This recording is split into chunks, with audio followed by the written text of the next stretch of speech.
मैं अपने आने मेहमान अताउल्लाह खान साहब को हाथ संभाल वेलकम करना और अपनी स्टेज पे बैठे तमाम क्यादत को और अपने पंजाब में बैठे सब बुजुर्ग भाइयों को मेरी तरफ मैं क्योंकि टाइम बड़ा माशाअल्लाह जल्दी और मेहमान लेट आए इसलिए असं माजर चाहते हैं। एक अज साडा जिहड़ा ये प्रोग्राम है ये खास तौर पर इमरान खान फितना जिहड़ा घड़ी चोर अदालत ने मुकर्रर किया है कहता है कि मनु खैर है मियां मोहम्मद शहबाज शरीफ और मरवाया है। अल्लाह के फजल तू अजमल कतल है जदों उन्हें हुक्म दिता मैं तेन खैर मार के विखावांगा जे बच गया तो फिर दसी असा तेन खैर नहीं मरवाया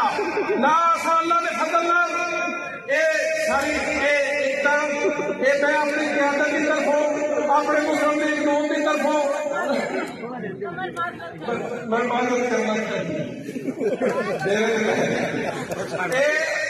जी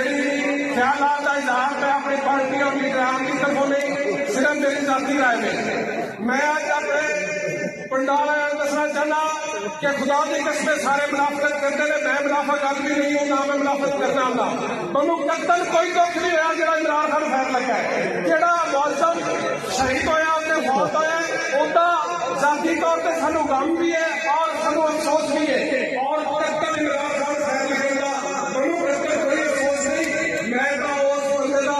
जिन्हें खैर मारे वकील भी करना है और इंशाअल्लाह ताला उसकी मुलाकात भी करनी है।